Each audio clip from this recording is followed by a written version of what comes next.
сайн байцгаана уу? Чи минь нэтэлээс ухтаад автаа морил шин бичлэгтэй автаа морил.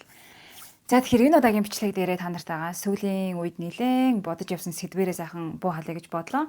Тэр нь ямар сэдв бэ гэхээр миний камер байгаа те. 29 нас хүртлээр ойлгосон 9 зүйлийг та нартайгаа хуваалцъя. Сайхан би 5 сард 29 нас хүрсэн. Тэгээд энэ бичлэгээ нэлээд дээр хийж бодсороо дамжчихсан ингээд өнөөдөр хүрлээ. Тэг ямар ч сан 30 хүрэхээс өмнө энэ бичлэгээ хийх гээд ингээд сууж байна.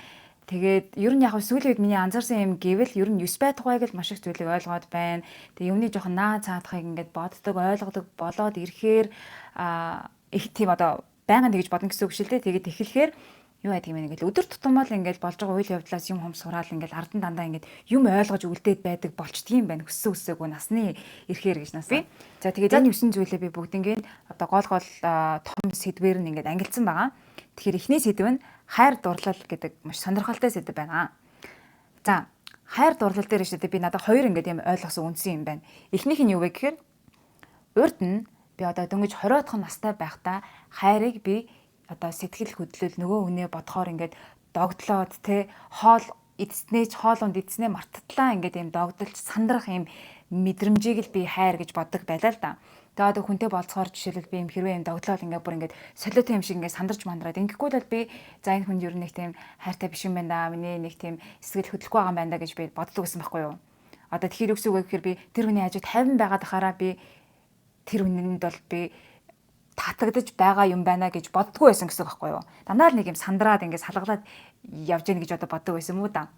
Тийм байлаа. Тэгээ ер нь аль яг энэ бодолтойгоо ер нь нэлээд уцаа 26 27 хүртэл явлаа. Тэгж жагаад миний одооны бодож байгаа бодол хизээ бий болсон бэ гэхээр адреналинтэй ер нь бол уулзаад анх удаага ингээд урт хугацааны үерхэлд орж үзнэхээ дараа миний өнөөдөр бодол өөрчлөгдсөн байдгийн. Одоо ч гэсэн би яг за хайр бол тийм юм а гэдэг юм тодорхойлж хэлж бол мэдэхгүй тийм тодорхойлтыг хэлэхэд айгүй хэцүү.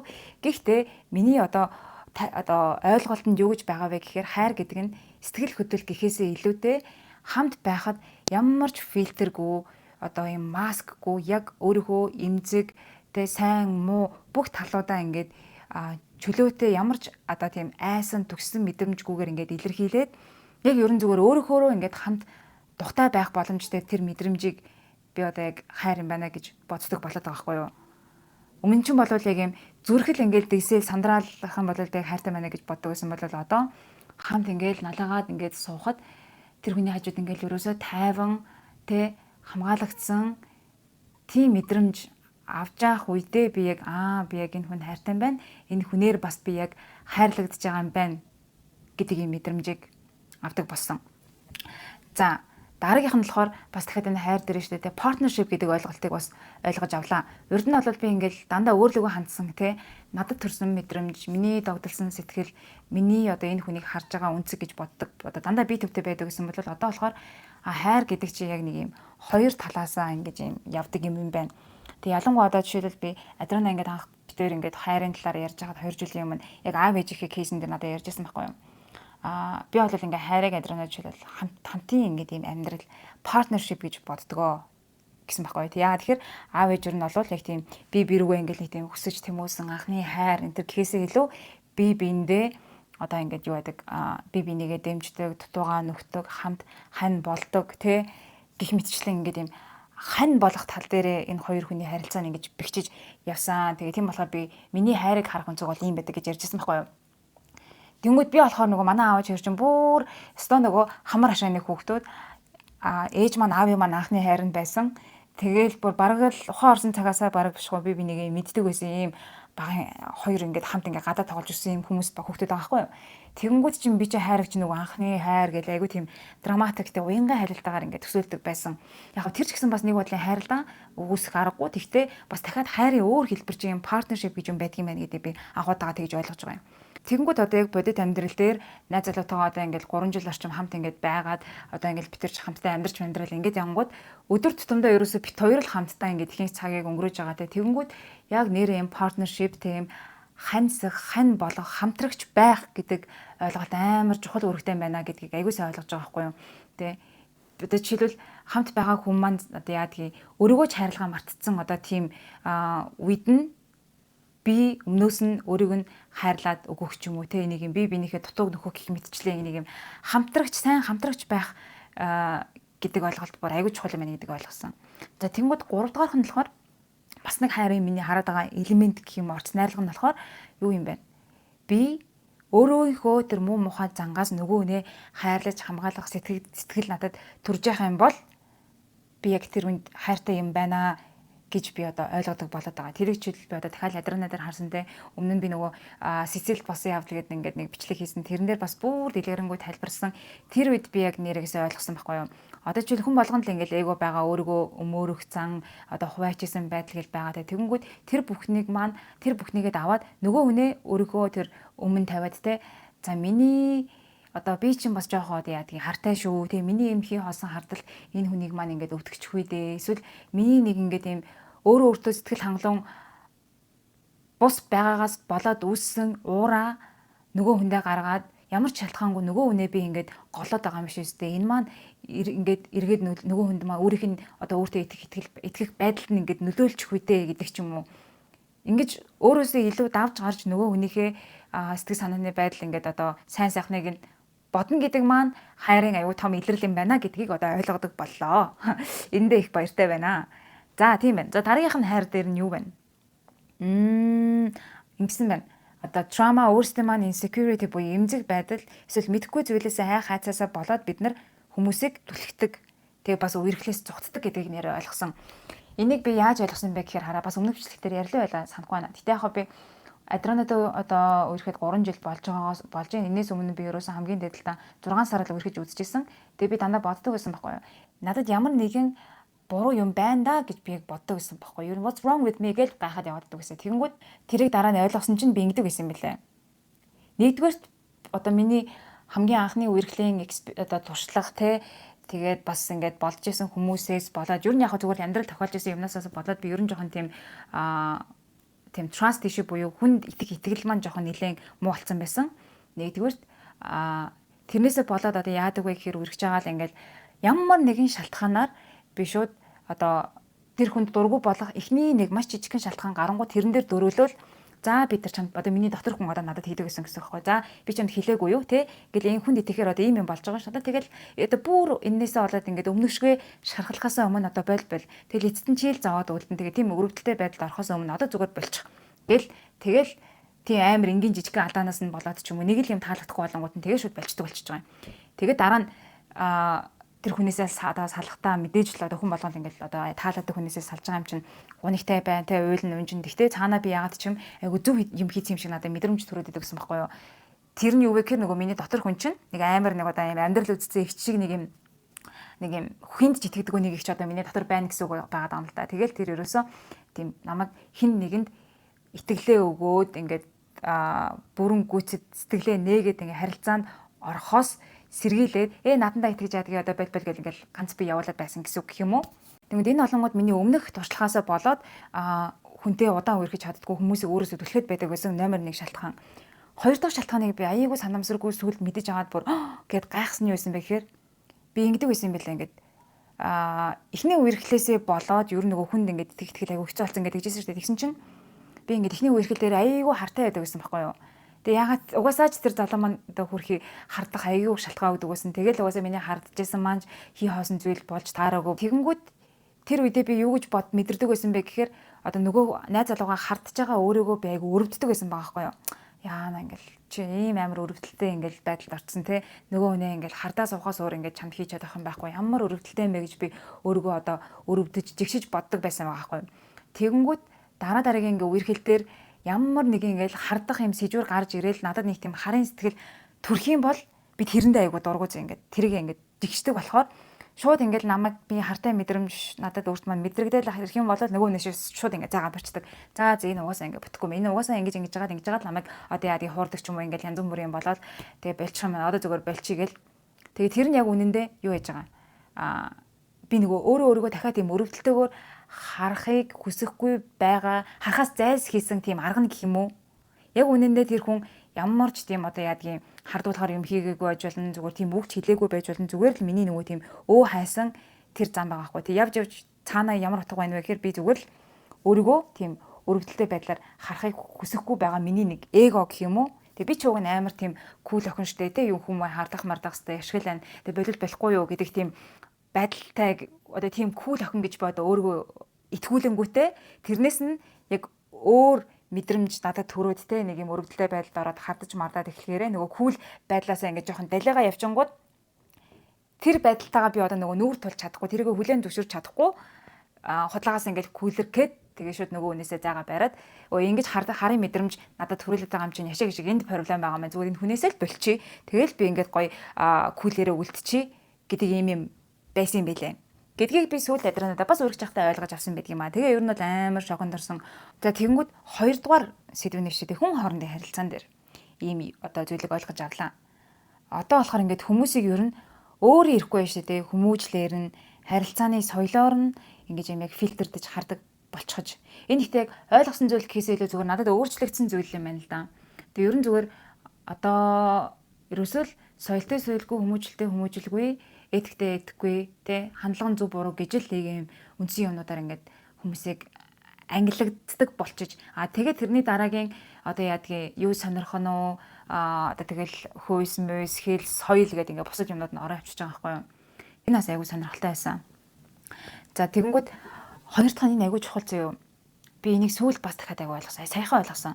Ингээд юм үзэж нүд тайсан хүмүүс гэл бид нар ярьдаг штэ те. Тэгээд тэрний гаргалгаанд би одоо өөрийнхөө хувьд ингэж ойлгодог болсон. Одоо дэлхий дээр маш олон төрлийн хүн байгаа. Тэр хүн болгон өөр туршлагатай, өөр үзэл бодол сэтгэхүйтэй байгаа. Тэгээд тэр бүгдээрээ хүлээн зөвшөөрөгдөх боломжтой гэдгийг ойлгодог. Буюу хүн болгон өөр ялгаатай. Тэгэл энэ байгаа нь л ингээд тэр хүмүүсийг одоо хүмүүсийн ялгаатай байдлыг яг байгаагаар нь хүлээн зөвшөөрж мэддэг, хүлээн зөвшөөрөөд сурцсан хүнийг би яг юм үзэж нүд тайлсан хүн гэж одоо би өөрийнхөө хувьд боддог болчиход байгаа юм. Яагаад гэхээр өмнө ч бол ингээд ер нь жоохон бахтаа ч юм уу те ингээд боддог байлаа шүү дээ. Өөрөөсөө өөр үзэл бодолтой хүнийг энэстэй өнө бүтэхгүй юм явцгүй гэл. Эсвэл одоо яадгийн энэ одоо ийм явцуу бодолтой юм үзэж судлаагүй, англи хэл мэдэхгүй болохоор юм уншиж мэдэхгүй нэ тэрэ гэдэг ч юм уу те. Тэгж одоо зөвхөн өөрийнхөө шүүлтүүрээр бусад хүмүүсийг ингээд фильтрдэж хардаг байсан болвол одоо миний фильтр бол ийм юм байна. Гэхдээ энэ хүнд бас өөрт нь нэг юм өөр фильтр байгаа. Хүн болгон өөр фильтр байгаа. Тэгээд хүн болгон бие бинийг харахтаа тэр өөр фильтрээрээ ингэж харж яадаг, тэ? Гэхдээ яг үндэ бид нар бүгдээрээ хүн болгон өөр өнгөтэй, шал өөр төрлийн хүмүүс гэдгийг ингэ ер нь ойлгодог болж байгаа. Аль хэдийн би бол ойлгоцоо. Одоо би юун дээр ажиллаж байгаа вэ гэхээр би яг хүлээн зөвшөөрөх тал дээрээ дахиад илүү сайн ажиллах хэрэгтэй. Яагаад тэгэхээр хэдий би ингээл за энэ хүний үзэл бодол нь одоо жишээлбэл хамгийн энгийн жишээ те намайг ингээл гадаад найз залуутай гэл ингээл одоо анх нэг найз залуугийн хатлаар хийсэн бичлэгэн дээр те цусаа бузарлаа Монголоос зайлаарай Монголдо битгий ярээрээ яасан гэл айгу тийм одоо сөрөг комментод айгу их ирдэг байсан байлаа л да.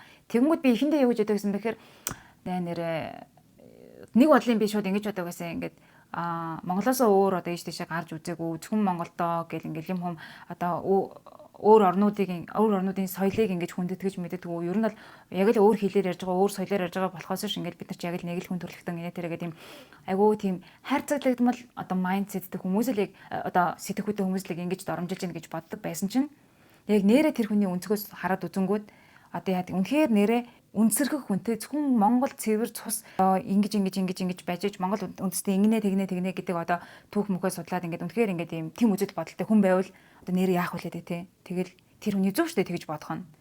Тэр хүний өнцгөөс харахад миний хийж байгаа хувьд буруу те. Тэнгүүд миний өнцгөөс болохоор миний өнцөг чинь бас арай өөр те. Миний үзэл бодол болохоор за бид нар өөр хэлээр ярьж гин өөр соёлтой юм байна. Гэхдээ бид нар үндсэндээ яг л нэг л хүн төрөлхтөн гэдэг ийм өөр үнцгтэй. Тийм болохоор миний хувьд би заавал Монгол залуутай суун уу, Африк залуутай суун уу, Америк залуутай, Европ залуутай гэдэг надад юундээ ялгаа байхгүй гэдэг миний үнцэг байгаа. За тэгмүү дахиад нэг өөр нэг хүн байлаа гэж үдээ. Ерөөсөө магадгүй Монголоосоо гарч үзээгүй зөвхөн яг ингээл Монгол хүн бол ингээл дээдийн заяа гэж боддог. Тэгэл Монгол одоо дээд заяатай хүн бол дээд заяатай хүн тэгэл ингээд суугаад өрөөд маа үлдэх ёстой гэж боддог хүн байвал бас дахиад тэр ахын зөв штэ. Тэгмүү тэр хүний үнцгөр бол би бол бүр ингээд үндэсний дайсан хэмжээгээр харагдаж байгаа хгүй те. Тийм талаас ингээ бодож зөвхөр ахаалт тэр хүний зөв дээ одоо нэр үнэхээр уучлаарай хаа одоо те. Одоо дүүн одоо буруу юм хийчлээ гэх нь хайшин гэтээ нэг юм тэр хүний одоо үнцгийг нэр хүндэхээс яхав те. Тэр хүний одоо туусан туршлага тийм л юм чинь. Тэг би ингэж боддог болоод ер нь бол харьцангуй айгүй тийм юу болсон байгаа. Тайван болцсон байгаа. Гэхдээ зарим тохиолдолд тэгэл яг л нөгөө өөрийнхөө юугаар фильтрээр хүмүүсийг хараад ухаангүй тэнэг мангараар нь ингээд шүүлтэрдэл те бүдүүлэг бишээр нь ингээд өөрийнхөө фильтрээр шүүлтэрдэл ингээд тэрэндээ тааруулж харьцаад ч юм уу ингээд яваад байна гэхээр бас яг энэ дээрээ би сайжрах хэрэгтэй байгаа. За дараагийнх нь гэр бүл гэж юм байна. Одоо ингэдэг болсон байлээ. Бас л энэ яг сүүлийн хэдэн жил. За ялангуяа би өөр нэг Итали руу сурахаар явснаас хойш надад энэ айгүй мэдрэгдсэн байна. Очоод гэрээсээ гараад ингээд гадна талд очихоор чинь гэр бүлийнхээ гишүүдийг ингээд хувь хүнээс нь ингээд хардаг болчдөг юм байна. Яг өдөр тутмын ингээд чи одоо тэ ингээд хогоо шүрцэн яасан гэдэг юмнасаа гараад ингээд хаяа уцаар яриад ингээд явангууд нэр манай ээж маань ер нь ямар ааштай хүн бэлээ. Ямар одоо зан төлөвтэй хүн бэлээ. Ямар үйлдэлүүдээр нь тэр хүний ямар одоо зан төлөв нь илэрж гин ингээл тэгэж ажиг 3 дахь өнцгөөс ингээд хардаг болчдөг юм бэлээ. Би яг тэгэж хэлсэн байхгүй. Тэгэл ээжигээ тэгэж бодож байгаа, аавыгаа тэгэж бодож байгаа, ах эгчигээ чинь тэгэж бодож байгаа. Тэгэл миний одоо энэ зан чинь аавын маань энэ зан юм байна. Тийм болохоор аавынхаа энэ занг би ингээд аваад сурсан юм байна. Тийм үйлдэлүүдээр нь би хараад ингээд өссөн юм байна гэж мэдж байгаа байхгүй юу тий. Яг эцэг би гэдэг хүн чинь ааваасаа ээжээсээ хамгийн их одоо яадгийг орц найрлаганд бүрдээд те одоо яадгийг би жишээлбэл нэг юм бялуу байлаа гэж бодоход гурал нь аав тэр кремийн ээж байгаа хгүй те нэмэлтээр одоо тэр жимс тэр одоо бялууны тэр одоо чимэглэл юмнууд манай ах ихч байдаг ч юм уу те ингэ нөлөөлөд явцсан. Тэгвэл хамгийн гол хоёр орц маань юу байсан юм бэ? Тэгээд энэ хоёр орцыг би аль нэг нь хинээс авсан бэ гэдгийг аягүй сайн одоо ойлгож ихсэн гэх юм уу? Яг зөвхөн миний аав, миний ээж гэдэг ингээд юм харах надад ээжийнхээ өвднээс надад ямархуу ааш араншин гаргаж ийн гэдгээс илүүтэйгээр энэ хүн Эрдэнэ сан гэдэг хүн хүмүүстэй яаж харьцаж ийн, өөртөө яаж харьцаж ийн, ер нь энэ хүний харах өнцг нь юу, энэ зорилго нь мөрөөдөл нь гэл ингээд энэ хүнээр нь анализ хийгээд үзэх айгу сонирхолтой бас айгу олон юмны учир тайлагддаг юм байна лээ. За хоёрдугаарх нь би 10 бандаж ажигнах буюу өөрийг ройлны дагуу байх гэж бичсэн байна л да. Тэгээ энэ юу вэ гэхээр бас би сүүлд ойлгосон нь одоо жишээлбэл бид нэг гэр бүл гэхээрээ ингээд би бинийхээ айгу олон асуудалд ингээд оролцдог юм байна гэдэг айгу мэдсэн байхгүй. Одоо жишээлбэл яадаг юм би аав ээж хоёр гэдэг хүний аав маань одоо би аавынхаа хувьд одоо охин нь байгаа шүү дээ. Аав маань надад яг аавынхаа үүднээс ямархуу одоо ааш араншин гаргаж ийн аавын үүргээ надад хэр биелүүлж ийн те одоо охиных нь хувьд би ааваасаа ямар хэмжээний хайр халамж ингээд юмнуудыг авж ийн гэдгээ одоо гэдэгтэй л би фокуслах хэрэгтэй гэх юм уу. Ээжтэйгээ ч адилхан одоо ээж маань яг ээжийнхээ үүргийн хүрээнд те надад одоо ямар анхаарал халамж тавьж ийн яаж хандж ийн гэдэг нь чухал болохоос биш одоо аав ээж хоёрын хоорондын дээр хосын харилцаа байна уу одоо ээж маань одоо өөрийнхөө эгчтэй яаж харилцсан уу тэр мэржин болонгууд шал тусдаа миний одоо охин гэдэг үүрэг ройлоос давсан өөр үүрэг ройлны асуудлууд байгаа байхгүй юу те. Чинь энэ дээр дахиад нэг чинь би бодож ирсэн байхгүй. Одоо жишээлбэл яа тэгээ нөгөө Монгол гэлтгүй ер нь зарим эхнэрүүд тэгэд байдаг штэ. Нөхөр нь болохгүй болонгууд нөхрийнхөө ээжд нь ингэж ховлж хилдэг те. Танаа хүү чи ингэж байна тэгээд байна гэдэг ч юм уу. Тэр бас ингэж яг би тэр үед бодож ирсэн байхгүй юу. Энэ айгүй буруу үйлдэл юм байна да те. Яа тэгэхээр тэр ээж гэдэг хүн чинь хүүгийн л одоо үүрэг ройлны үүдээс мэднүү гэхээс ш тэ хүүгээ нөхөр гэдэг үүрэг ройлноос тэр хүн чинь мэдэхгүй ш тэ ягаад тэгэхээр тэр чинь тэр одоо ээжийн хувьд бол тэр хүү чинь хизээж нөхрийн үүрэг гүйцэтгэж үзээгүй учраас тэр ээж гэдэг хүн чинь хүүгээ яг нөхрийн үүрэг ройлоосоо яг ямархуу байгааг яг тэр одоо эхнэрээс нь сонсож болно ер нь хажуунаас харж болно гэхдээ яг бодит тэр мэдрэмжийг бол мэдэхгүй ш тэ тэгэхээр одоо за дараагийнх нь эрүүл мэнд тэнцүү гоо сайхан гэд бичсэн байна. Яагаад вэ гэхээр мэдээж гоо сайхан байна гэдэг бол ерөөсөө эрүүл мэндтэй шууд холбоотой гэдгийг бас 27 29 насныхаа одоо бүгсэн дээр ер нь л жоохон аюулсаа ойлгодог болж байна. Бүх юм ингээл ерөөсөө уялдаа холбоотой. Эрүүл хооллох юм бол би гэдэс дотор чинь цэвэрхэн байна. Гэдэс дотор чинь цэвэрхэн бол байх юм бол одоо бодисын солилцоо чинь сайн байна. Бодисын солилцоо сайн байх юм бол бизнесээ илүүдл одоо янз бүрийн юмаа гадагшуулаад ах нь байна. Бизнесээ хэрэггүй юмаа гадагшуулах юм бол сайхан нарийнхан бэлхүүстэй байж болоод ах нь тий. Тэгэл дахиад нойр сайтай байх юм бол арчин гоё тийм толгор гоё байх нь байна. Гэл одоо ариун цэвэр чинь сайн байх юм бол бас дахиад гоё сайхан үнэртэй гоё одоо гоо сайхан байх юм байна гэл тий.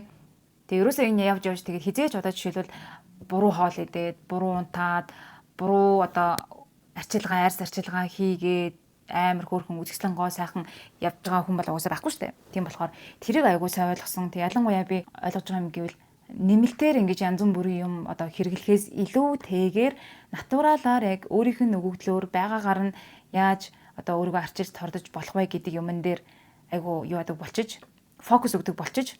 Тэгээ энтэй уялдаад нэг өөрчлөгдсөн бодол жишээлбэл яасан бэ гэхээр шинэ жил болох ямар нэгэн тийм баяр төслүүдээр ингээл өмнө нь дандаа ингээл дэглэн байраад огцом ингээл нэг 7 хоногийн дотор л ингээл өнсгөлжин болж байгаа юм шиг төсөөлөл ингээл амар чардаадаг байсан болов одоо юу гэж боддог байсан бэ гэхээр айгүй тийм доктортойгоор боддог болчих.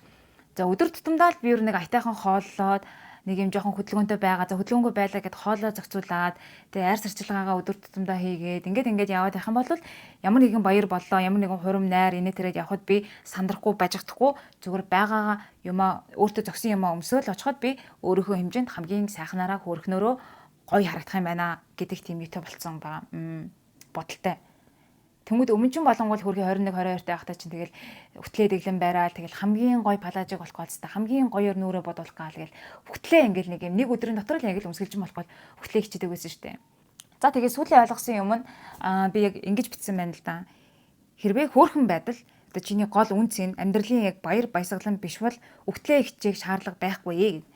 Тэгээ яагаад ингэсэн бэ гэхээр өмнө нь дахиад нөгөө 21 2-т дөнгөж 20 дахь настай байхад чи ингээл хөөрхөн байхын төлөө бас л хөтлөө хичээдэг байлаа шүү дээ. Дэглэн барилал байн өдөр болгон нүрэ будаал ингээл энтгүй амар л хөөрхөн байхаж би бүр айгүй хичээж ядардагч байж тэгээд болцсон нь хизэнээс яг байснаа мэдэхгүй байна. Яхаа амьдрал айгүй хөөрхөн байхаас илүү олон чухал асуудал гарч ирэл ерөн тэгээд нүүр мөрөө бодож амжихгүй болоо тэгэл явандаа яатсан баг.